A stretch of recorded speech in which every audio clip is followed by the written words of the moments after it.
The alarm bells rang through the massive council chambers as Admiral Zephyr burst through the doors. His blue scales were dark with stress, and his forearms shook as he held the datapad. The 12 species that made up the Galactic Council turned their various eyes, sensors, and attention organs toward him. Nobody spoke.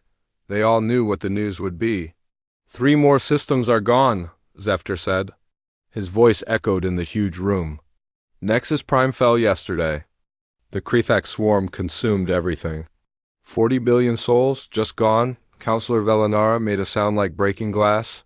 Her crystalline body flashed red with anger. How many does that make now? 17 systems in 2 months, Zephyr replied. At this rate, they will reach the core worlds in 6 weeks. The council members looked at each other with growing fear. The Krethak swarm had appeared from empty space 3 months ago. Nobody knew where they came from. Nobody understood what they wanted. They just consumed everything in their path. Ships, planets, stars, space stations, nothing remained when the swarm moved on. Our combined fleets cannot stop them, said General Frack, a massive insect-like being from the Hive clans. Every ship we send just feeds their numbers. They turn our own vessels against us. The bioships regenerate faster than we can damage them, added Commander Yill from the Aquatic Federation. Our weapons only slow them down. Velinara's crystal form grew brighter as she processed data. We have tried everything. Diplomatic. Contact fails because they do not communicate. Military action fails because they adapt to every weapon we use. Economic sanctions are meaningless because they consume rather than trade. The room fell silent. 12 species that had ruled the galaxy for thousands of years sat helpless. Their advanced technology, their peaceful wisdom, their careful diplomacy, none of it mattered against an enemy that simply ate everything. There is one option we have not tried, Velinara said quietly. Everyone knew what she meant. Nobody wanted to say it. The humans, whispered Counselor Marin from the Telepathic Union. Absolutely not, snapped General Thrak. They are quarantined. For good reason. They are violent, unpredictable, and dangerous. They are also the only species in the galaxy that specializes in warfare, Velinara replied. While we spent centuries perfecting art, science, and philosophy, they perfected killing. They nearly destroyed their own planet 12 times, protested Commander Yill. We quarantined them to protect the galaxy from their aggression. And now that aggression might be our only hope, Velinara said. Admiral Zephyr looked around the room. What other choice do we have? Every day we delay, the swarm grows stronger. Every hour we waste debating, more worlds die. The vote was called. 6 species voted yes, 5 voted no, 1 abstained. It was enough. 3 days later, the diplomatic vessel Harmony's Edge approached the Sol system. Captain Alex Turner received them aboard Luna Station. The human was tall and lean with gray hair and sharp eyes. He wore a simple blue uniform with strange markings on it. Welcome to human space, Turner said as the alien delegation entered. The meeting room. We received your message about needing help. Velinara spoke for the group. Captain Turner, the galaxy faces extinction. A hostile force called the Krethak Swarm is consuming entire star systems. Our combined fleets cannot stop them. We request limited military assistance.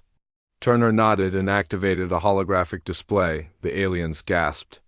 The display showed Earth's orbital space filled with massive shipyards, defense platforms, and thousands of warships they had never detected. Limited assistance, Turner repeated slowly. What exactly did you have in mind? Perhaps a few hundred military advisors, Velinara said, and access to some of your weapons technology. Turner smiled. It was not a pleasant expression. Counselor, you have been watching us for decades. You know what we are. You quarantined us because you were afraid of what we might do if we got loose in the galaxy. Yes, Admiral Zephyr said. But now we need that capability. Do you really? Turner asked. Because once we get involved, we do not do things halfway. When humans go to war, we go to win, completely, permanently, without compromise. The aliens looked uncomfortable. They had hoped to use human weapons while controlling human actions. "The swarm threatens all life in the galaxy," Velinara said. "Surely you understand the stakes." Turner stood up and walked to the window. Outside, they could see human warships moving in formation. Each ship was larger than most Council vessels and bristled with weapons the aliens could not identify. "Oh, we understand perfectly," Turner said. "You want us to save you from an enemy that your peaceful methods cannot handle.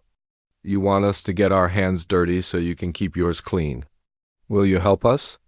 Zephyr asked. Turner turned back to face them. "You asked for help. You are going to get it. But understand this, when humanity commits to war, we commit completely. We do not fight to drive back enemies.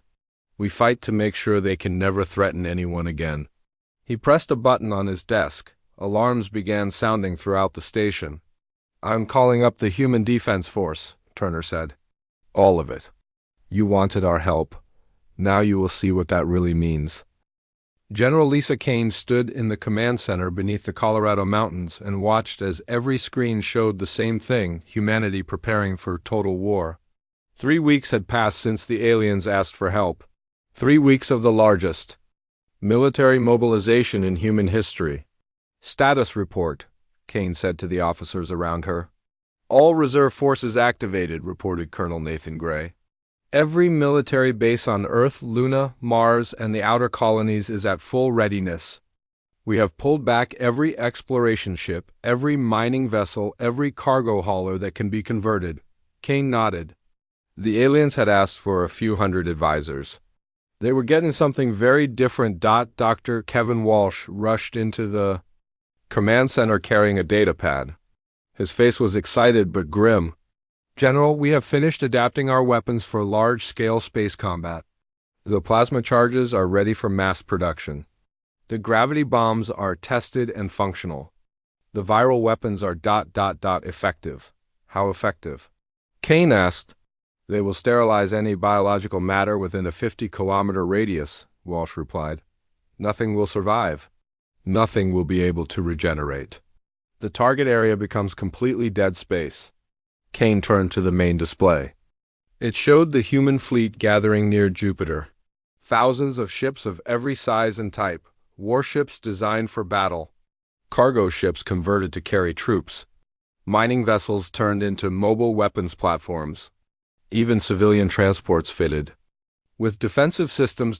Captain Jake Morrison appeared on the communication screen from the orbital shipyards. Behind him, sparks flew as workers modified ships around the clock. "General, we are converting everything that can fly," Morrison reported.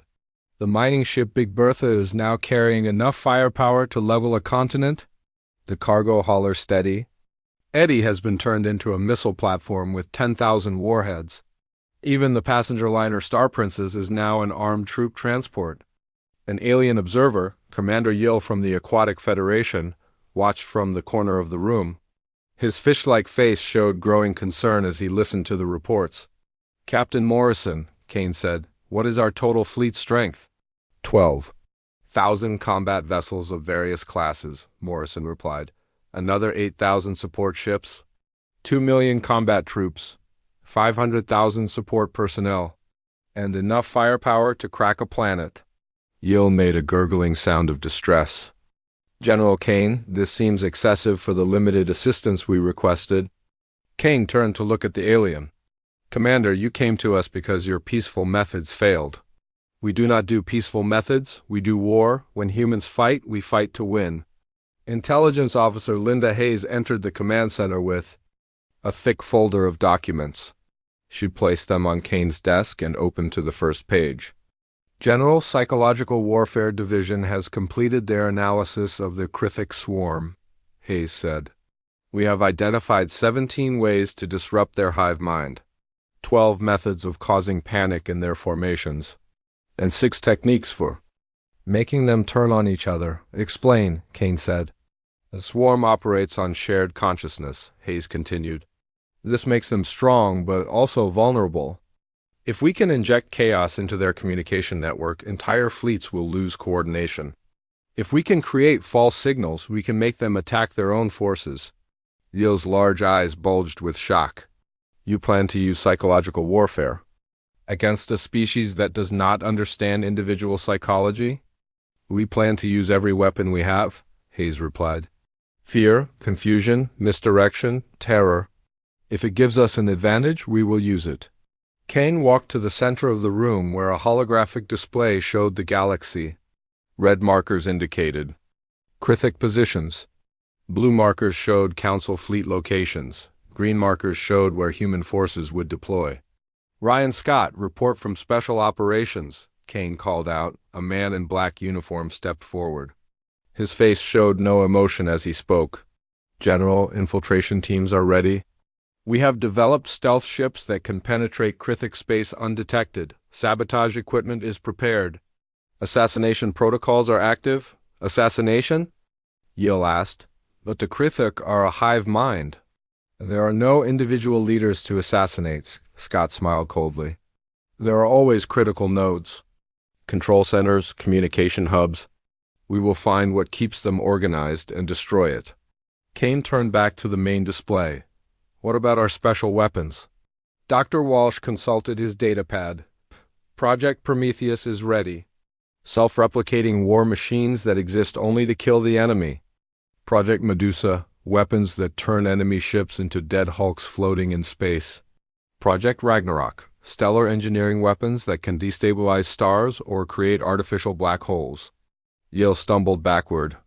General Kane, these weapons could destroy entire solar systems. Yes, Kane replied. That is the point. The Krithak swarm consumes everything in its path. We will make sure there is nothing left of them to consume anything ever again. The communication system crackled to life. President Helen Carter's voice filled the command center. All personnel, this is your commander-in-chief. In 1 hour, I will address the fleet. We are about to show the galaxy why they quarantined us. We are about to remind them what happens when you wake up humanity for war. Kane looked around the room at her officers, her scientists, her intelligence personnel. They all had the same expression, grim determination mixed with eager anticipation. Commander Yil, Kane said to the alien observer, you asked for our help because you had nowhere else to turn. You thought you could control how much help we gave you. You were wrong. Yil's voice shook as he spoke. What have we done? Kane smiled. It was the same cold smile that Captain Turner had shown the council delegation. You have unleashed humanity, she said. And now the galaxy will learn the difference between fighting to survive and fighting to exterminate an enemy completely. Outside the command center, the sound of marching boots echoed through the corridors as human soldiers prepared for deployment. In orbit above Earth, the largest war fleet in human history finished loading supplies and ammunition. Throughout human space, every factory worked at maximum capacity producing weapons of war. The aliens had asked for help. They were about to discover that human help came with a price. Once humanity started fighting, they did not stop until nothing remained of their enemies. Admiral Chris Martinez stood on the bridge of the UES. Retribution as the human expeditionary fleet dropped out of faster-than-light travel. Before them stretched the Kepler defense line, where the combined council fleets had made their last stand. Against the Krithak swarm, what Martinez saw made his jaw tighten. The council fleets were in full retreat. Ships of every alien design fled in panic as massive bioorganic vessels pursued them. The Krithak ships looked like living creatures made of metal and flesh. They moved like predators hunting prey, coordinating their attacks with perfect precision. Signal from the Altarian flagship, reported Communications Officer Brad Cooper. Admiral Zefter is requesting immediate assistance. Put him through. Martinez ordered. Zefter's blue face appeared on the main screen. Behind him, sparks flew from damaged consoles. Admiral Martinez, thank the stars you are here. We have lost 12 ships in the last hour. The Krithak are pushing through our lines. Martinez studied the tactical display. The alien formation was scattered and defensive. They were trying to minimize casualties while slowly giving ground.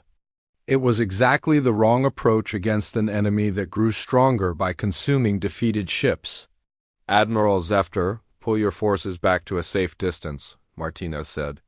"We will handle this." "But Admiral, we should coordinate our attack." "Patterns, no," Martinez cut him off. "You tried coordination. You tried careful tactics. You tried to fight a civilized war. Now watch how humans fight." Martinez turned to his tactical officer. "Captain Nicole Foster, you have command of the destroyer group. Show them what the Wolfpack can do." Foster's ship, the UES Wolfpack, laid 12 destroyers directly toward the largest group of Krethek vessels. The enemy bioships were massive, each one the size of a small moon. Their hulls rippled with organic movement, and smaller ships grew from their sides like fruit from a tree. "All ships target the largest bioship with plasma charges," Foster ordered. "Full spread, maximum burn temperature." The human destroyers opened fire simultaneously.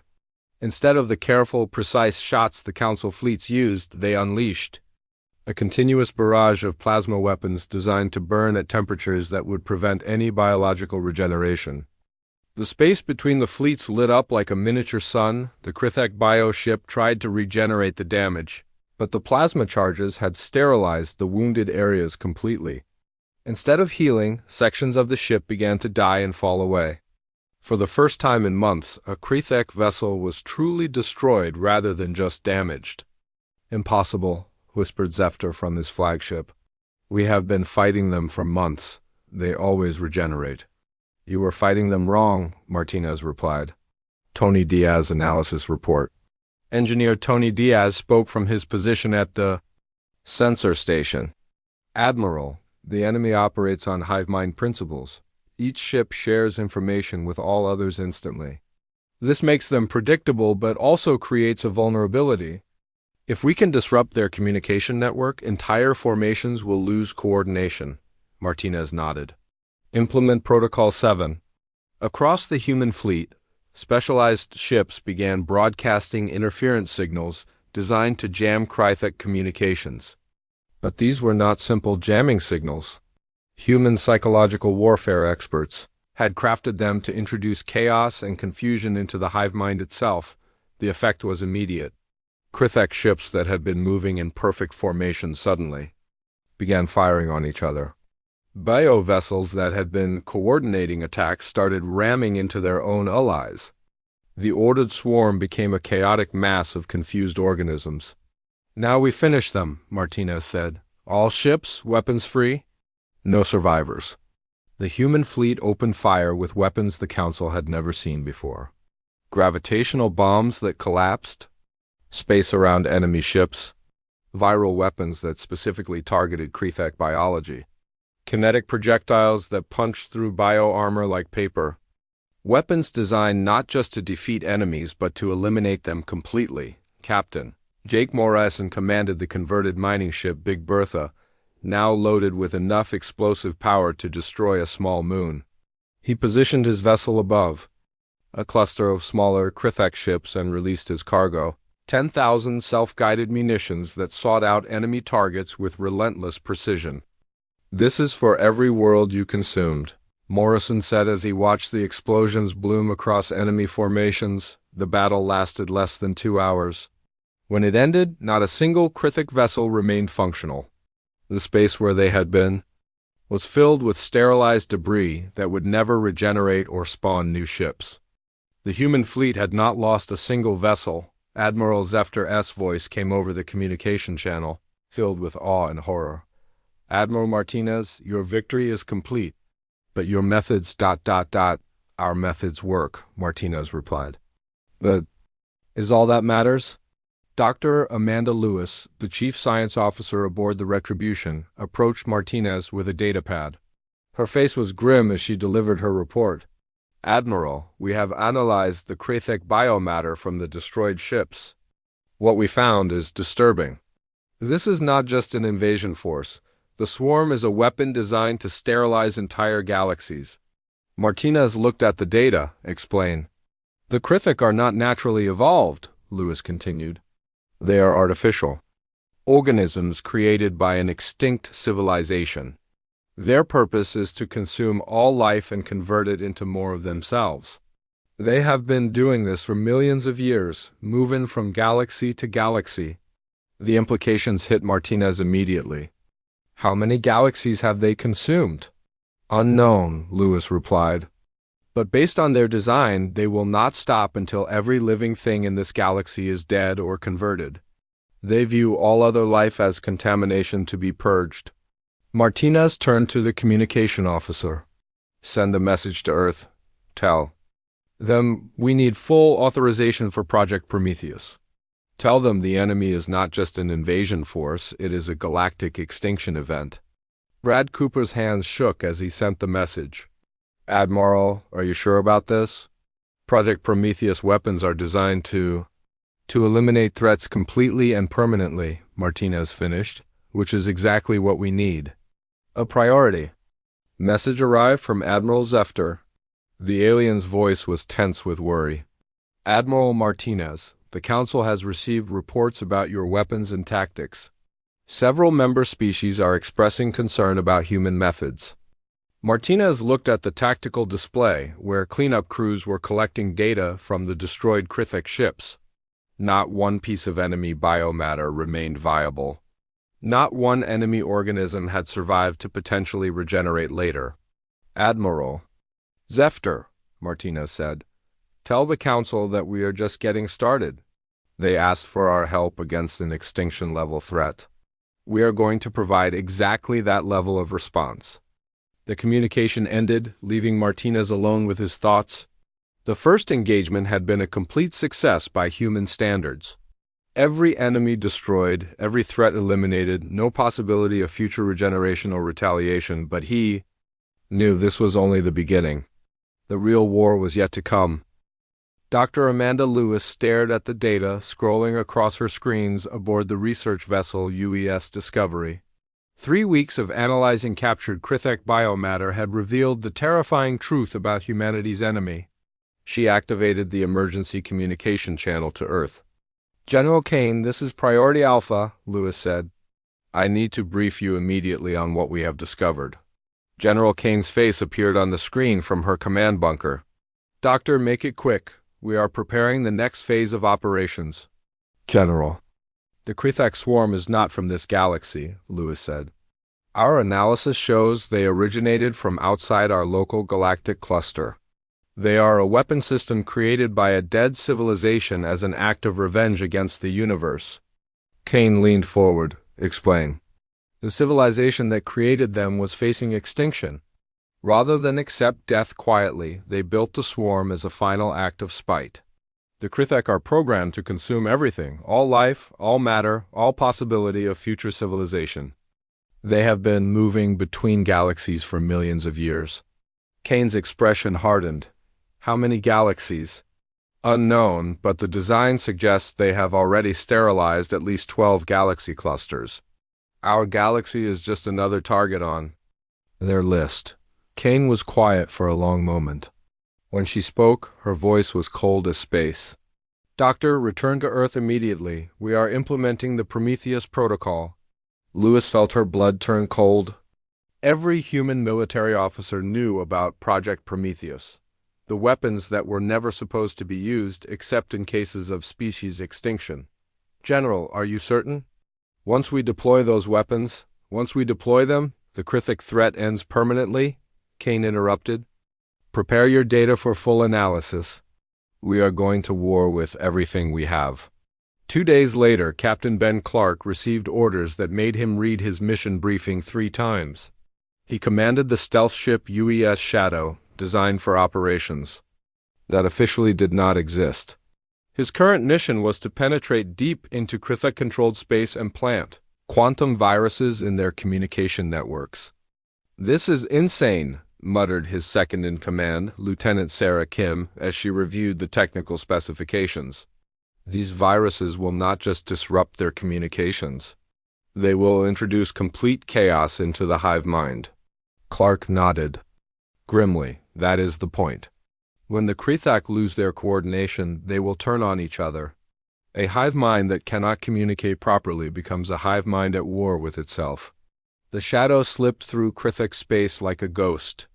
Human stealth technology was centuries ahead of anything the Council species had developed.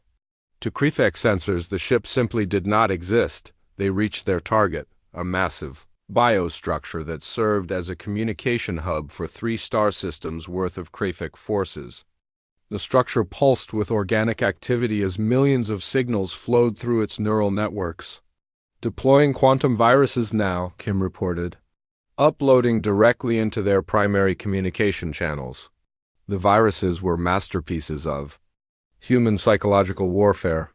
Instead of simply blocking signals, they altered them. Commands became contradictions. Coordination became chaos. Within minutes, the entire Kraythic communication network in the region was infected with digital madness.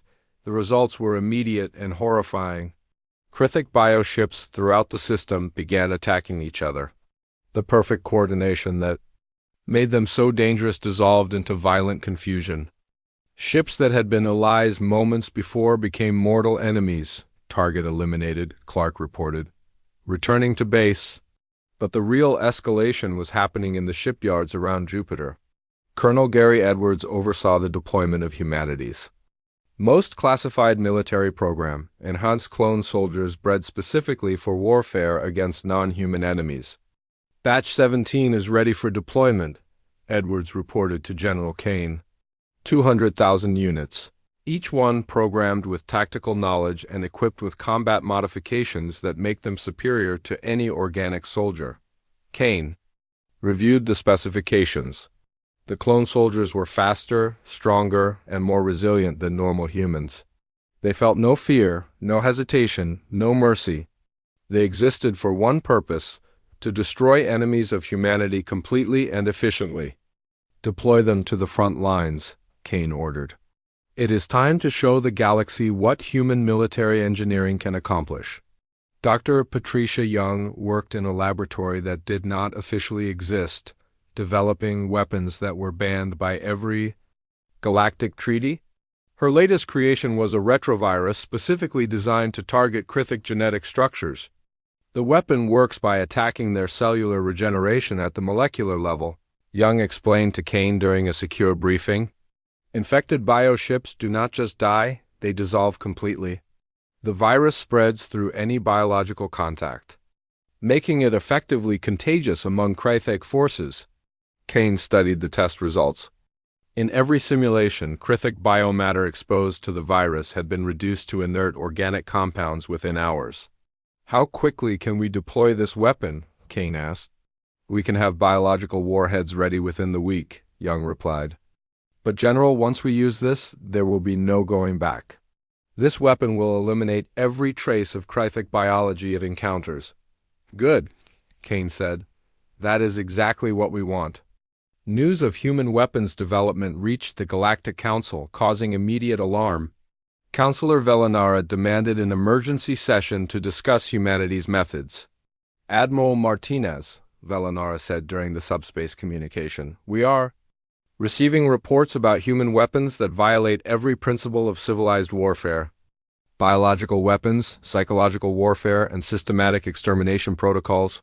Martinez replied from his flagship without emotion.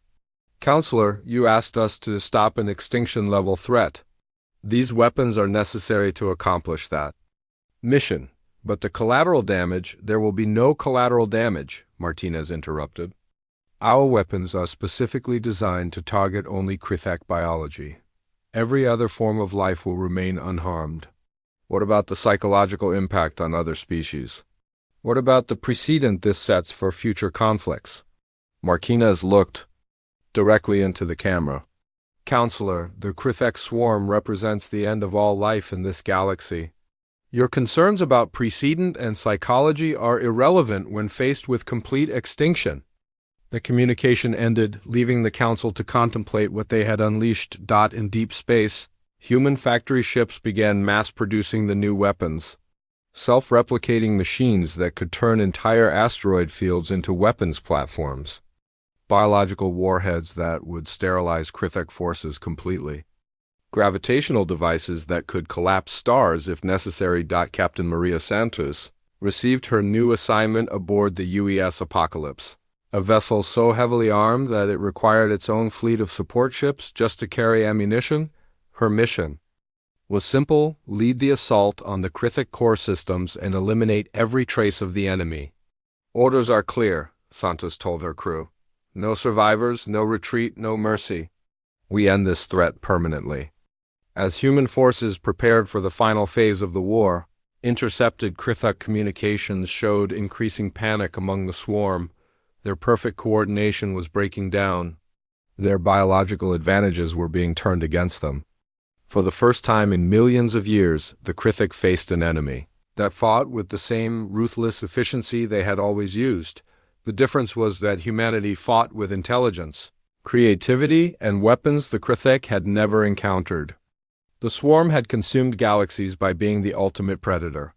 Now they faced a species that had evolved, specifically to be the ultimate killer of predators. The final battle was about to begin.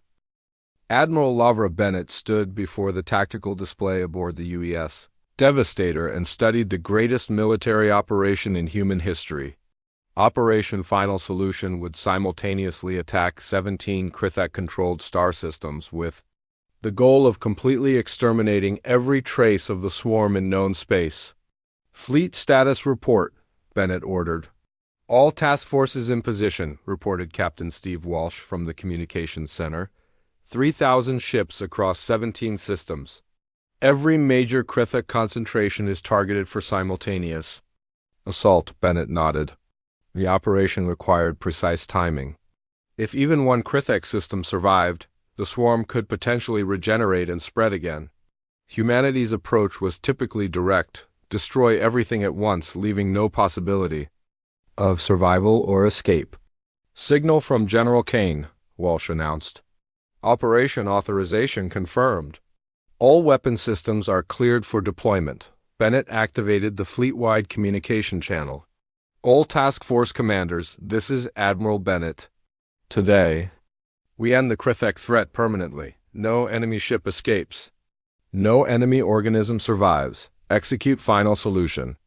In the Rigel system, Major Sam Rodriguez led the ground assault on Hive Node 7, the largest Krithak biofactory in known space.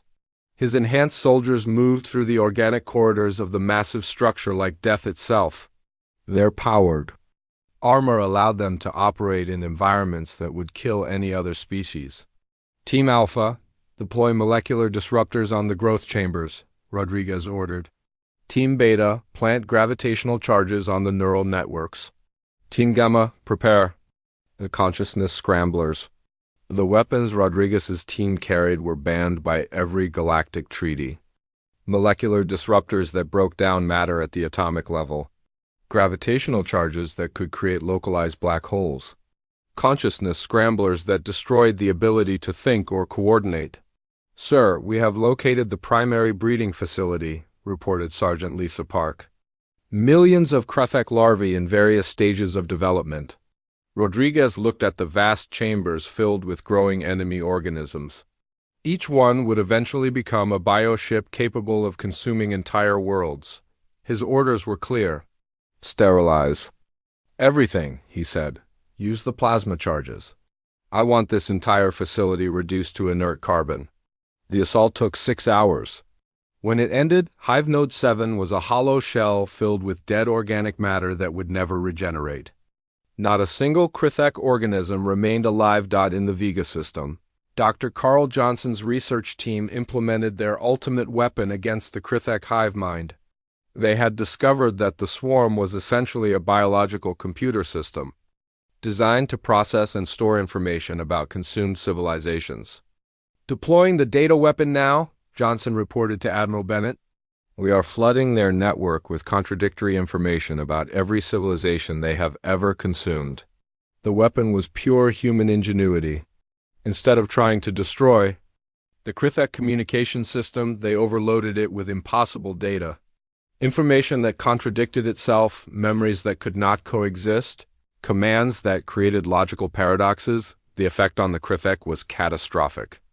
Bioships stopped moving as their shared consciousness struggled to process contradictory data. Some ships began trying to rebuild civilizations they had consumed. Others attempted to simultaneously attack and protect the same targets. Complete system crash detected, Johnson reported, "The hive mind is experiencing total cognitive breakdown." Captain Maria Santos commanded the final assault aboard the UES Apocalypse. Her target was the Krithek core, a massive biostructure, the size of a small moon that served as the central command for the entire swarm. "All weapons ready," reported Weapons Officer Dan Brown.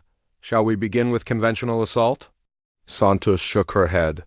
"No, we use everything at once. I want that thing destroyed so completely that not a single molecule remains intact." The apocalypse unleashed every weapon in humanity's arsenal simultaneously. Plasma charges that burned at stellar temperatures.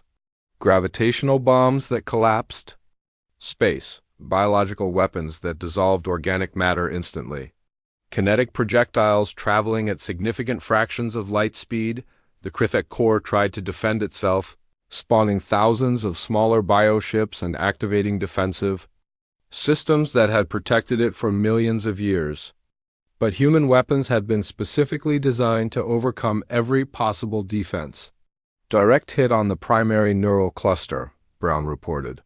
"Secondary explosions throughout the structure. Enemy defensive systems are failing." Santos watched as the massive biostructure began to collapse in on itself. Sections the size of continents broke away and dissolved in the vacuum of space. The central core, which had coordinated the consumption of entire galaxies, flickered and died. "Target eliminated," Santos reported. "No signs of regeneration or system backup." Across 17 star systems, similar scenes played out as human forces systematically eliminated every trace of Krithek presence. The operation required total coordination and overwhelming firepower. But humanity had spent months preparing for exactly this moment. Admiral Bennett received reports from every task force commander. System after system confirmed complete elimination of enemy forces. No survivors, no escapes, no possibility of regeneration. "Admiral," reported Intelligence Officer Janet Cole, "our deep space sensors are detecting Krithek retreat attempts from systems beyond our attack range. They are fleeing toward the galactic rim." Bennett smiled coldly. "Implement interception protocol. Deploy the automated hunter-killer fleets." Humanity's final surprise was a fleet of completely automated warships programmed with one mission: hunt down and destroy any remaining Krithek forces anywhere in the galaxy. The ships would operate independently, following Krithek biosignatures across space until every last trace of the swarm was eliminated. "Hunter-killer fleets deployed?" Cole reported. "They will pursue fleeing Krithek forces beyond the galactic rim if necessary." The battle for the galaxy ended not with a dramatic final confrontation, but with systematic extermination. Human forces had approached the Krithek threat with the same methodical efficiency they brought to every conflict. Identify the enemy. Develop superior weapons. Deploy overwhelming force. Eliminate all traces of the threat. As the last reports came in, Admiral Bennett activated the communication channel to Earth. "General Kane, this is Admiral Bennett. Operation Final Solution is complete. Krithek presence in all targeted systems has been eliminated. No enemy survivors detected." Kane's voice came back clear and emotionless. "Confirmed, Admiral. Begin. Phase 2 Galactic Cleanup Operations. I want every system in the galaxy searched for Krithek remnants. We will not consider this mission complete until we can guarantee that not a single Krithek organism exists anywhere in known space." Bennett nodded. It was a typically human approach to warfare, not just victory, but absolute and permanent elimination of the threat. The Krithek swarm had spent millions of years consuming galaxies. They had been the ultimate predators, unstoppable and relentless. But they had never encountered a species like humanity, a species that had evolved specifically to be better predators than anything else in the universe. The war was over. The cleanup would take months, but the outcome was no longer in doubt. Humanity had kept its promise to the Galactic Council. They had provided help against the Krithek threat. The help had come in the form of complete and total extermination. 6 months after the last Krithek bioship was destroyed, Admiral Chris Martinez stood before the Galactic Council chambers.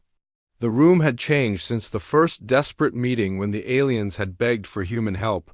Now the atmosphere was tense with fear rather than desperation. Honored counselors, Martinez began, I am here to present humanity's terms for the post-war galaxy. Counselor Velinara's crystalline form flickered with nervous energy. Admiral, we are grateful for your assistance in eliminating the Krithik threat. However, we assume that human forces would return to their home systems now that the crisis has ended. Martinez smiled the same cold smile that had become familiar to the Council during the war. Counselor, the crisis has not ended. It has been resolved. There is a significant difference. He activated a holographic display that showed the current disposition of human forces throughout the galaxy. The aliens gasped. Instead of withdrawing, humanity had expanded. Human fleets patrolled every major shipping lane. Human bases had been established in former Krithek systems. Human ships monitored every planet with significant population. What is the meaning of this? Demanded General Thrak from the Hive clans. You were invited to help with a specific threat? That threat no longer exists. General Thrak, Martinez replied, humanity has learned something important during this conflict. The galaxy is incapable of defending itself against existential threats. Your species have grown soft during centuries of peace. When a real enemy appeared, you were helpless. Admiral Zefter leaned forward. Admiral Martinez, are you suggesting that humanity intends to remain as a military presence throughout the galaxy? I am not suggesting it, Martinez said. I am informing you of it. Humanity will maintain sufficient forces to guarantee that no future threat can endanger galactic civilization. Dr. Rebecca Stone appeared on the communication screen from Earth. Behind her, displays showed massive construction projects throughout human space. Counselors, Stone said, we are implementing a galaxy-wide early warning system. Automated sensor networks in every system. Rapid response fleets capable of reaching any point in the galaxy within days. Defense platforms around every inhabited world. Counselor Marin from the Telepathic Union spoke with a trembling mental voice. Dr. Stone, this sounds less like protection and more like occupation. Stone's expression remained neutral. Call it whatever makes you comfortable, Counselor. The systems will be deployed regardless of your approval. Martinez continued the presentation with military efficiency. Human colonies will be established in strategic locations throughout the galaxy. These colonies will serve as logistics bases for our defense fleets and as centers for technological advancement. And if we refuse to accept these arrangements? Asked Commander Yill from the Aquatic Federation. Martinez looked directly at the fish-like alien. Commander, you are free to refuse. However, humanity's defensive responsibilities will continue regardless of your cooperation. The implications were clear. The Council could cooperate with human plans or be ignored, but they could not prevent human expansion. Captain Alex Turner, now promoted to Admiral and serving as humanity's chief diplomatic officer, joined the presentation via hologram. His presence reminded everyone of the first meeting when the Council had desperately asked for help. Counselors, Turner said, let me be completely clear about our position. You asked for our help because you faced extinction. We saved you. The cost of that salvation is that you are now under our protection. Protection or control? Velinara asked. Both, Turner replied without hesitation. You have proven that you cannot protect yourselves. We will not allow another Krithik situation to develop because you are too peaceful to take necessary precautions. Martinez activated another display showing human technological developments. New weapon systems, advanced ships, and defensive technologies that made the equipment used against the Krithik look primitive. We have learned much from the recent conflict, Martinez said. Our weapons technology has advanced significantly. Our military doctrine has been refined. Our industrial capacity has expanded to support galactic-scale operations. Dr. Stone added from Earth, we are also implementing mandatory technology sharing agreements. All Council species will provide us with complete technical specifications for their advanced technologies. In return, we will provide defensive systems appropriate to your needs. The Council members looked at each other in growing alarm. The humans were not asking for cooperation, they were demanding submission. What you are describing is conquest, General Thrax said bluntly. Turner nodded. Yes, it is. The difference is that we are conquering you for your own protection. The alternative is to leave you vulnerable to the next existential threat. President Helen Carter appeared on the main screen from the White House. Her presence indicated that this was not just a military briefing but an official policy statement from the human government. Members of the Galactic Council, Carter said. Humanity tried isolation for centuries. We were content to remain in our small corner of the galaxy and avoid galactic politics. You changed that when you asked for our help. She paused to let her words sink in. Having been forced to reveal our true capabilities, we will not be returning to isolation. The galaxy has seen what humanity can do when fully committed to warfare. We will not allow that knowledge to fade while potential threats develop unchecked. Martinez concluded the presentation with a simple statement. Humanity will establish a new galactic order based on effective defense rather than hopeful diplomacy. We will prevent future extinction events before they can develop into galactic threats. The council session ended with no formal vote. No vote was necessary.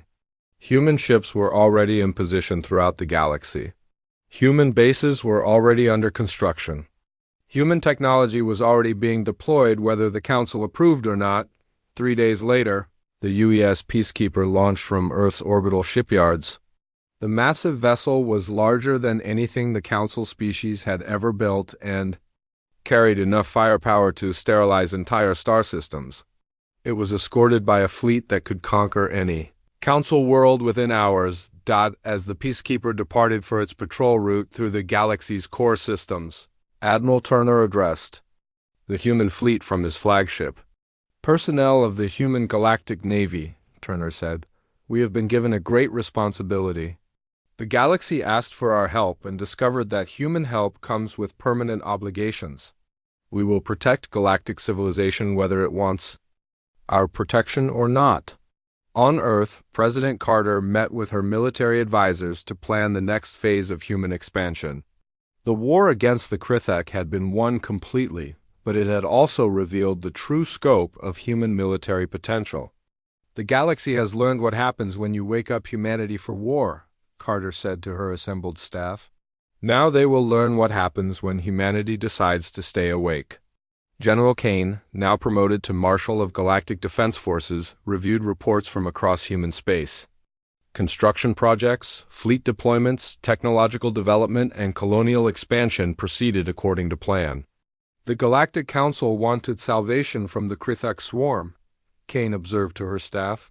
They received something more comprehensive than they expected. The galaxy had requested help from humanity and received total war against their enemies. But total war, as the aliens were learning, did not end with the defeat of the enemy. It ended with the complete reorganization of everything the enemy had threatened. Humanity had saved galactic civilization from the Krithek swarm. The price of that salvation was that galactic civilization now belonged to humanity. The Council could call it protection, occupation, or conquest. The result was the same. The galaxy had asked for help. It had received a new management structure with humanity in permanent control.